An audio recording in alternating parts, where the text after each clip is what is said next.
Abra a palavra de Deus lá no livro Isaías 54, versículo 2. Amplia o lugar da tua tenda e as cortinas das tuas habitações se estendam.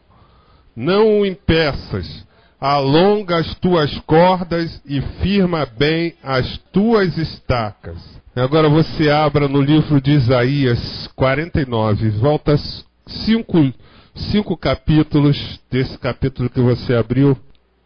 49, versículo 8, diz assim: Assim diz o Senhor, no tempo favorável te ouvi, e no dia da salvação te ajudei, e te guardarei e te darei por conserto do povo, para restaurares a terra e lhe dares em herança as herdades assoladas.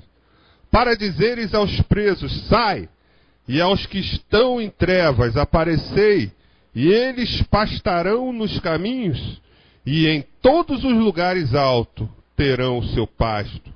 Nunca terão fome nem sede, nem a calma nem o sol os afligirão, porque o que se compadece deles os guiará, e os levará mansamente aos mananciais das águas. E farei de todos os meus montes um caminho, e as minhas veredas serão exaltadas. Eis que estes virão de longe, e eis que aqueles do norte e do ocidente, e aqueles outros da terra de Sinim.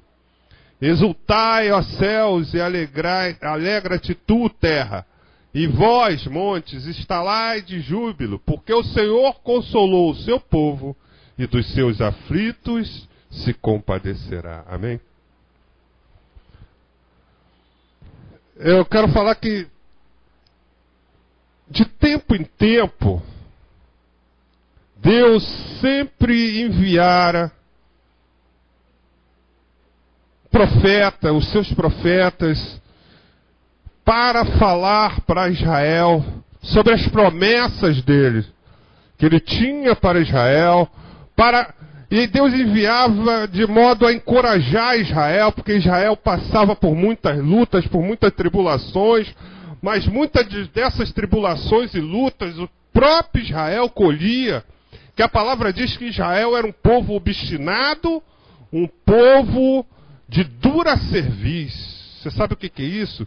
Deus escolheu o pior dos povos para ser o seu povo.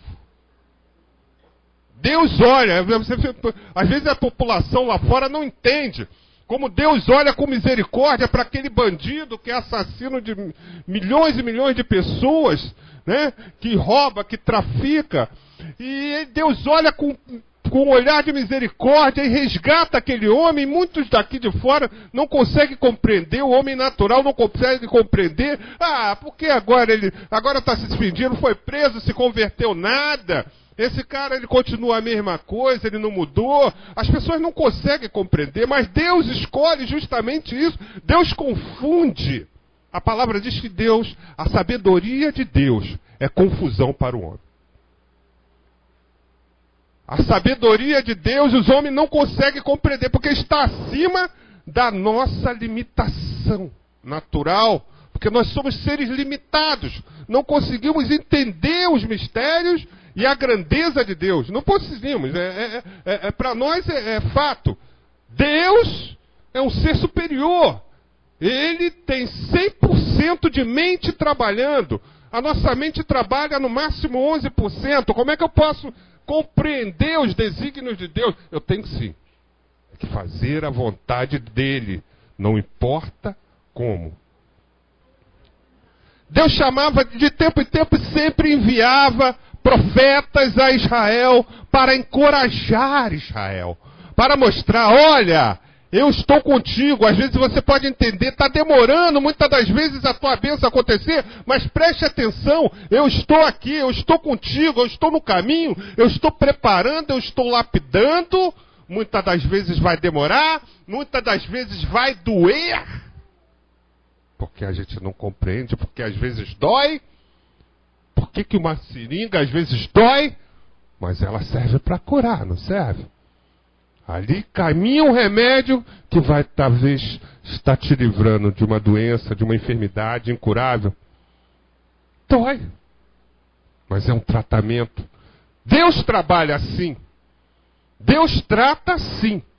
Deus, ele não quer ver os meios, ele quer ver o resultado daquilo. A palavra diz que melhor é o fim das coisas do que o seu princípio. É assim que Deus trabalha. É bom sempre terminar bem, né?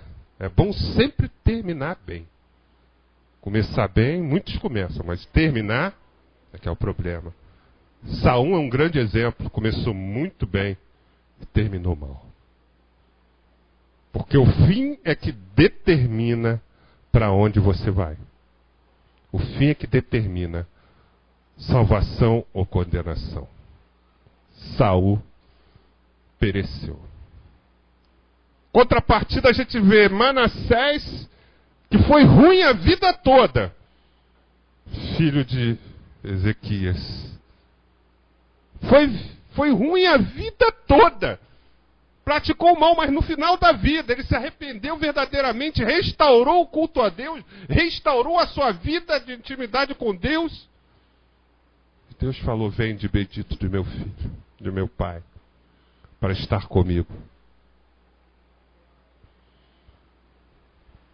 Deus, quando enviava os profetas para Israel, enviava: eis que eu estou contigo, eu tenho promessa. Essa promessa que nós lemos aqui diz respeito a tudo que Deus tinha para Israel, a fazer a Israel. Israel o que fez? Israel ouviu a promessa, Israel adorava, Israel glorificava, mas tinha um grande problema. Será que Israel cria?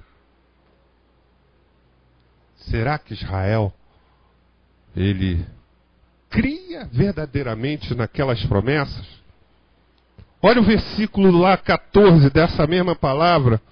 Parece que não. No versículo 14 diz assim: mas Sião diz: já me desamparou o Senhor se esqueceu de mim. Deus ainda tenta replicar. Olha no versículo 15 o que Deus fala. Olha, como pode isso? Pode uma mãe esquecer-se tanto do seu filho que cria? Se bem que hoje nós temos visto coisa mudar, né? Performance. Antigamente Deus podia dizer isso. É impossível uma mãe abandonar o seu filho. Hoje, complicado. O fim dos tempos está chegando. A gente sabe disso. A palavra diz: mãe abandonaria os filhos, pai contra filho se levantaria, filho contra pai. O tempo está aí.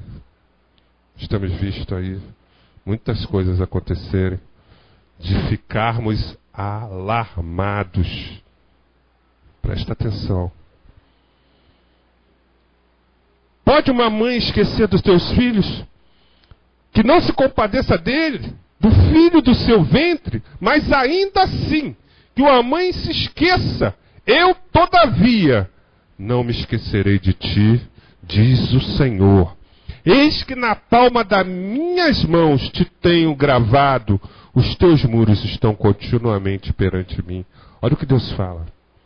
Olha, como é que você pode pôr em dúvida se eu te deixei, se eu te desamparei? Mesmo quando você se desviou, mesmo quando tu estava no mundo, quando tu estava lá nas drogas, quando tu estava lá na prostituição, eu te amparei, eu não deixei que algo grave, algo pior te levasse para uma situação ruim. Cada um de nós, com certeza, teve o amparo do Senhor. Mesmo que não estivéssemos ali, fiel. Mas a palavra diz: seja o homem fiel, mas Deus sempre é fiel. E Ele ama incondicionalmente. A história da Bíblia nos relata que isso é um amor incondicional, um amor que não tem fronteiras. É uma história, a Bíblia é um romance completo, uma história que diz respeito a um Deus amoroso, misericordioso, um amor platônico, um amor astronômico sobre um povo que não merecia esse amor, mas Deus assim mesmo dá esse amor para nós. Como pode eu fazendo um monte de besteira do jeito que eu faço? O jeito que eu vou. Como é que pode se Deus me amar desse jeito? Eu não sou merecedor disso. Mas, impressionante. Ele ama. Ele me ama com os meus defeitos, Ele me ama com as minhas virtudes. Ele simplesmente me ama, Ele te ama. Não importa.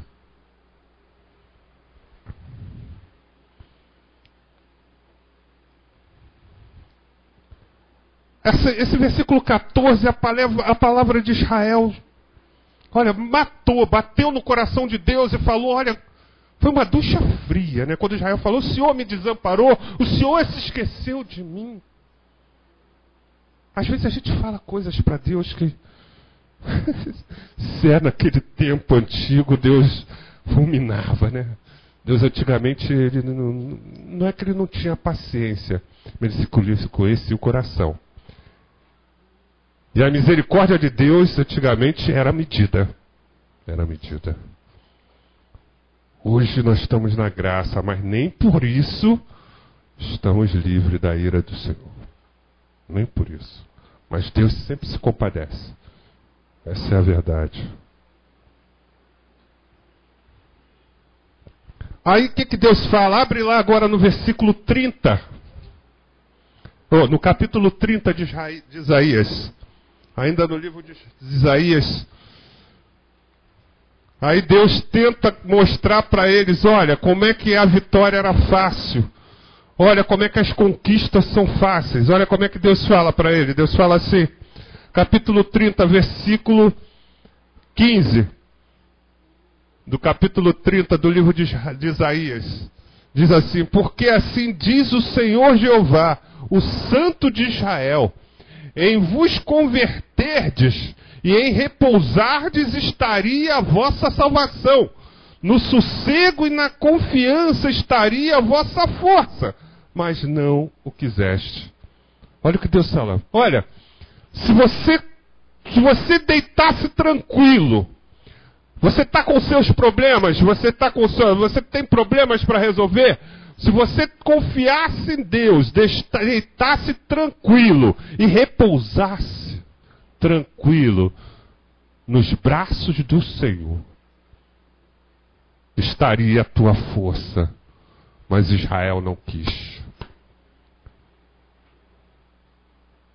Muitas das vezes Deus fala, aquieta-te, eu estou trabalhando, louva-me, ore, não se aflija,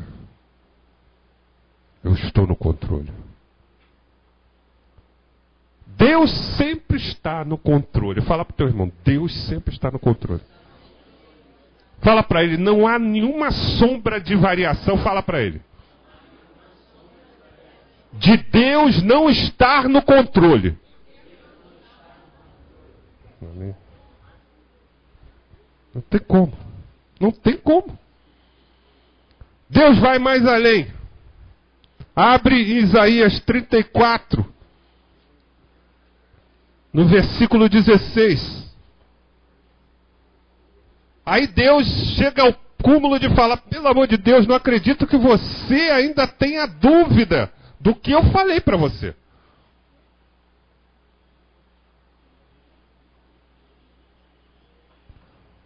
Deus fala assim, buscai no livro do Senhor e lede, nenhuma dessas coisas falhará, nenhuma nem outra faltará, porque a sua própria boca o ordenou, e o seu espírito mesmo as ajuntará. É Deus que falou com você? É Deus que fala com você? Está pronto para ouvir a Deus? Tem se colocado na posição para ouvir a Deus? Em vez de ir buscar profeta lá fora, se coloca na posição para ouvir o que Deus quer falar contigo. Deus quer usar você, não quer usar o profeta lá fora. Fala para o teu irmão, você também é profeta? Fala para ele. Pô, você também é. Lá em Números Deus fala. Será que Deus é homem para que minta, e filho do homem para que se arrependa? Deus vai falar contigo e não vai cumprir o que ele falou?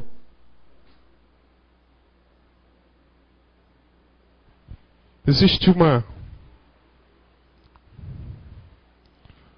uma passagem tremenda na Bíblia, fala de um homem chamado Simeão. Quem conhece aqui a história de Simeão? Quem conhece? Simeão. Uma, duas pessoas. Simeão era um homem justo, um homem temente a Deus. Simeão não tinha cargo nenhum na sinagoga, mas era um homem justo, o coração dele era justo, e Deus viu justiça no coração de Simeão. E aquele homem orava a Deus pedindo: Senhor, o que tu tens para mim? Eu precisava ver a salvação de Israel, a consolação de Israel. E aí, num certo dia, Simeão vai para a sinagoga para adorar a Deus como ele sempre fazia. E ele estava do lado, geralmente, aqui o sacerdote, ele estava mais ao lado, e de repente entra um casal trazendo uma criança no colo. Estranhamente, aquela criança, ela para ser apresentada, ela tem que ser entregue o quê? Hoje, para você apresentar a criança, você coloca na mão do pastor, né? O pastor vai e apresenta aquela criança a Deus. Aquela mulher com aquela criança, em vez de ir em direção ao príncipe da sinagoga, né, ao dirigente da sinagoga, ela veio em direção ao Simeão. Pode me despedir, Senhor, porque eu já tenho visto a salvação de Israel. Aquela criança nada mais, nada menos do que Jesus Cristo estava na mão de Simeão. Maria tinha colocado na mão daquele homem.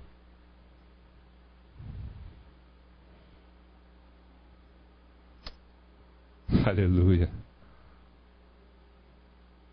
Deus, tu pode me despedir, porque eu já tenho visto a tua glória. Deus faz isso com você. Tenha certeza que as tuas promessas vão se cumprir, queira o diabo ou não. Que é Deus que ordena, é Deus que determina. E você não descerá à sepultura sem tu ver a tua glória. Abre lá em Hebreus, para finalizar.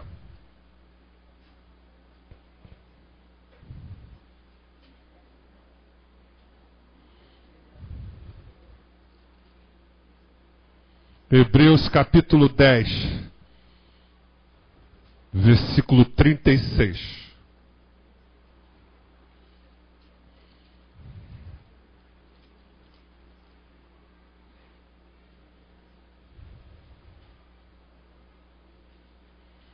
Diz assim, Hebreus 10, 36, fala: porque necessitais de paciência, para que, depois de haverdes feito a vontade de Deus, possais alcançar a promessa. Deus dá, olha só, Deus dá um fim, ele determina um objetivo, o quê? Alcançar a promessa, está lá na última fase, na parte C do versículo. Possais alcançar a promessa. Mas para alcançar a promessa, o que ele fala? Primeiro, você tem que ter paciência. Segundo, você tem que fazer a vontade de Deus. Para terceiro, alcançar a promessa. Olha o que Deus fala, hein?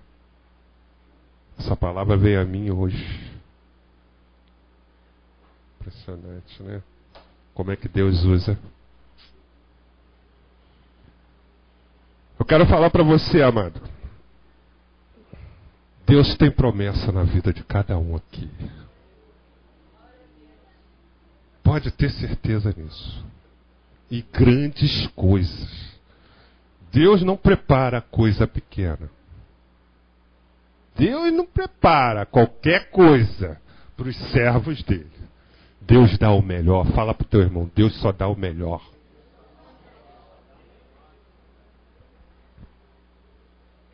Deus não dá mixaria, não. Deus dá o melhor dele para você. A bênção tem que ser completa. Mas a palavra diz que nós precisamos crer. Nós precisamos ter paciência. Nós precisamos fazer a obra. Fazer a vontade de Deus. Agirmos segundo a vontade dele. Para que ele venha abençoar. Não adianta. Não adianta eu me colocar, Senhor, eu estou na posição. Mas o que eu tenho feito? Será que eu tenho seguido? Será que eu tenho obedecido ao Pai para receber aquilo que Deus tem para mim? Israel durou 40 anos no deserto. 40 anos. Podia durar bem menos. Israel ficou aprendendo e aprendendo lição. E nunca aprendia. E repetia de ano. E ia de novo. E repetia de ano. Acho que Israel, se fosse para contar, eu acho que ele viraria repetente. 40 anos na 8ª série, né? Repetindo. Repetindo. E sempre repetindo. E não aprendia. Porque a gente, quando repete o ano, a gente, poxa, eu não quero mais isso. Eu quero fazer agora a vontade. Não. Ele repetia de novo. É ruim. Eu me lembro que eu repeti uma vez de ano. Foi a coisa mais dolorida que aconteceu na minha vida. Coisa mais dolorida que aconteceu. Olha, aquele ano acabou para mim. Acabou, simplesmente acabou. É horrível. É horrível. Sabia que eu vou voltar de novo a fazer aquele ano. Mas Israel não pensava assim. Israel voltava, e por isso ficou 40 anos. Não era para Israel passar 40 anos no deserto. Mas por que passou? Porque não fazia a vontade de Deus. Porque não se enquadrava nas vontades de Deus, naquilo que Deus queria para que eles pudessem herdar a terra prometida, que era a promessa de Deus para eles. Sabe o que aconteceu? Deus prometeu para o povo, não foi para ele singular. Hoje Deus promete para você, singularmente. Mas Deus prometeu para o povo. Tudo bem. Não vai entrar esse povo, vai entrar outro. Porque é promessa minha. Porque se eu não tivesse prometido, não entrava ninguém. Deus deixou bem claro. Vai entrar porque eu prometi. As misericórdias minhas, a minha promessa, eu não posso mentir. Eu não posso revogar aquilo que eu fiz. Falei, então vai entrar. Mas as condições. Sabe como entrou? Entrou. Chegou lá, encontrou uma terra e pereceu no meio da bênção. Sabe o que é isso? Israel pereceu no meio da promessa de Deus. Por quê? Porque não se enquadrou para receber a promessa de Deus. Não se colocou na posição para receber a promessa de Deus. Deus não quer te dar nada se você não estiver preparado para receber. Não adianta, Deus não vai te dar. Deus quer preparar o teu coração, preparar você para si. Você preparado receber aquilo que Deus tem para te dar. Assim que Deus fez. Quero que você fique com essa palavra essa noite. Promessas de Deus são para a minha vida assim. Quanto tempo demorará? Depende de mim. Fala para o teu irmão. Agora você crê nas promessas de Deus? Depende só de você. Fala para ele. Fica de pé, em nome de Jesus.